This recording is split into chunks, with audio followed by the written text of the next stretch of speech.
I'm Melanie Orleans. Happening right now on News 4 at noon. Shocking information from a Buffalo lawyer after he unveils the names of 13 Catholic priests accused of sexual abuse.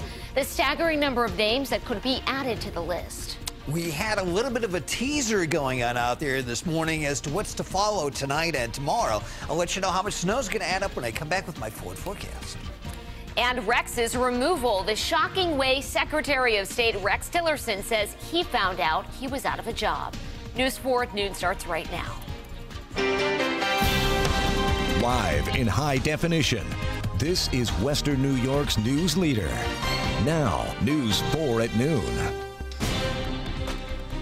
Coming up on noon on your Tuesday right now, we're taking a live look from our tower camera on the left side of your screen. On the right side, that's video from snow that fell earlier this morning. You see there folks digging out, and it's kind of anticipatory of what's to come, Mike Syka, tracking more snow for what, tonight into tomorrow, right? Exactly, Mel. That's going to be the target period, at least, for the more significant accumulations that are heading our way. This morning, snow, I was looking at the snowfall reports across the area this morning, generally around an inch. A few places had a little bit more than that, but it was measurable and definitely manageable, at least. But tonight and tomorrow, we're going to be looking at somewhat greater amounts, especially in time for the morning commute tomorrow. So if you're planning on travel at that time, you're going to need to allow some extra time. We're going to take it down to Delaware Park right now, where things are looking pretty tranquil at the present moment. The morning snow showers dissipated, but more is starting to fire up across the area now as of midday, and actually more of the activity down to the south of the city. In fact, here's the shot off the Chautauqua Lake camera overlooking the lake down that direction. Visibility dropping off at times as some of that snow impacts portions of Chautauqua County. So we have a winter storm warning to tell you about. This begins at 6 p.m. this Tuesday through 2 a.m. on Thursday for southern Erie, Wyoming, Chautauqua, and Cattaraugus County. That's where the greatest snowfall amounts will fall. However, I'm also kind of looking at areas off to the east of Buffalo. I think Orleans and Genesee County is probably going to take a pretty good hit out of this as well. A winter weather advisory in effect for those areas, including the Buffalo-Niagara Falls Metro, all of northern Erie, and Niagara County, at least in Erie County, it's north of 20A. Down in Allegheny and McKean County, you have a winter weather advisory. The advisory down south of the border begins at 8 p.m. tonight. Right now, we're not looking at a heck of a lot of snow around the metro. We had a few snow showers heading our way from the falls, but they've kind of dissipated. As we broaden out the picture, though, much more of the scattered snow shower activity is found in areas south of the city now, down toward the southern tier. And we're going to see an uptick in this activity, especially as we get into tonight. Look at this monster storm off the east coast at noon today. What I did is I eliminated the coloring of the terrain so you can really get a good look at it. This is a visible satellite picture, and heavy, heavy snow and winds now impacting the eastern side of New England. So your headlines at noon today, it's a brush with white around here today, but snow increasing tonight into tomorrow. But we have a nice weekend to talk about. We'll break it all down for you in the 7-day outlook.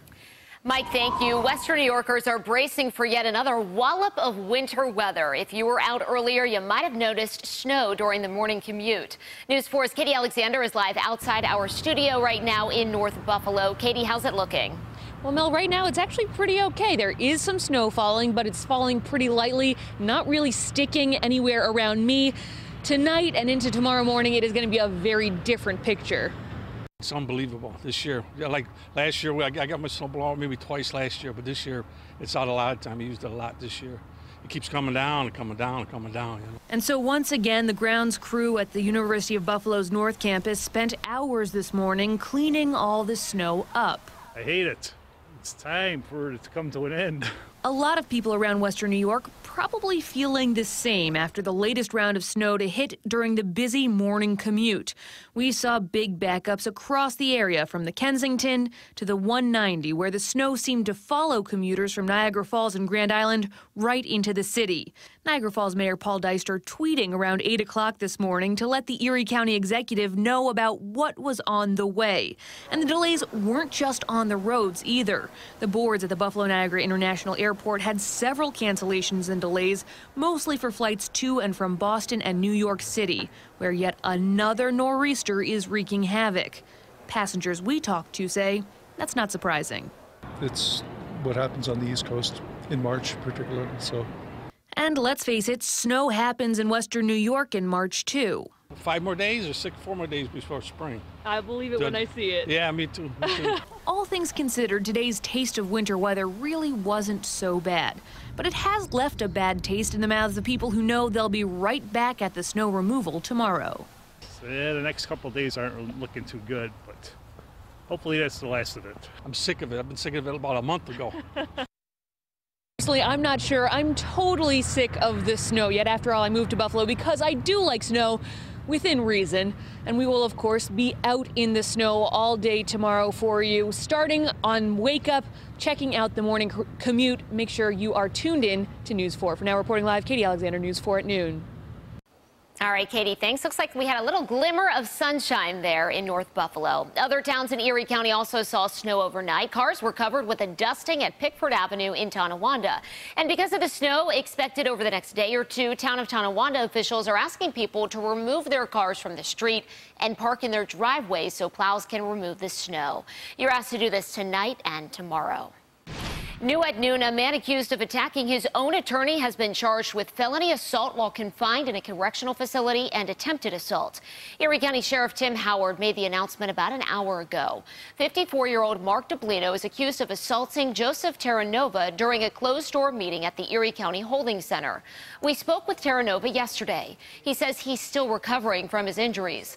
DeBlino faces 75 years behind bars for attempted murder. He was supposed to be sentenced yesterday, but that was postponed. Terranova is pressing charges and will no longer represent him.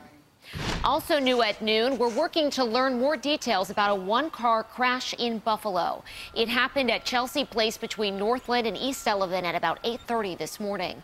This video here shows serious damage to the vehicle. You just saw there pieces of wood embedded in the front end. You also see there some marks on the pole. We've reached out to police to see if anyone was hurt. We'll update you when we learn more information. Buffalo police are asking for your help in locating a missing person. Authorities say 13-year-old Sydney Pentagill was last seen Monday evening leaving Tops at Bailey Avenue and Abbott in Buffalo. Anyone with information is asked to call 911. A lawyer serving as an advocate for victims of the New York Catholic Diocese has released the names of 13 priests accused of sexual abuse. Mike Reck held a news conference this afternoon to release those names. His announcement comes a day after calling on Bishop Richard Malone to identify the priests on his own. Reck expects at least 40 more names to be added to that list. The simple reality is that the church and the church alone holds this information.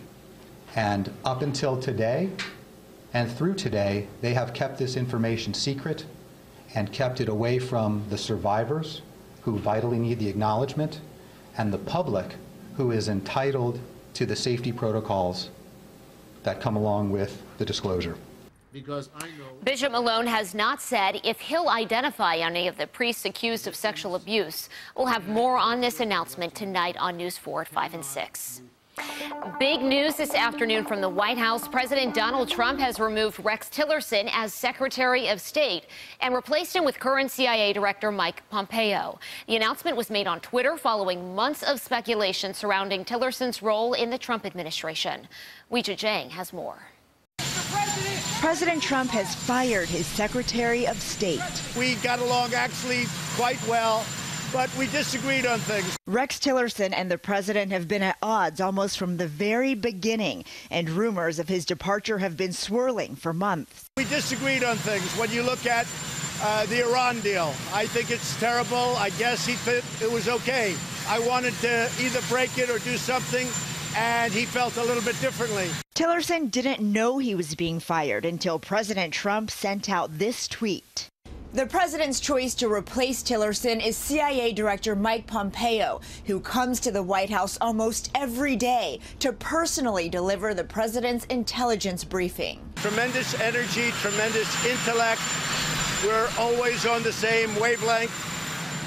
The relationship has been very good, and that's what I need as Secretary of State. Pompeo, a former congressman from Kansas, is expected to pass his Senate confirmation hearings. Weijia Jiang, CBS News, the White House. Still to come on News 4 at noon, a funding fight the big change town leaders in West Seneca have made in the midst of mounting pressure from taxpayers. And later, March Madness, the cheers and celebration. Man, this video just never gets old. As the UB women learned their fate last night, the big road trip they're making this weekend.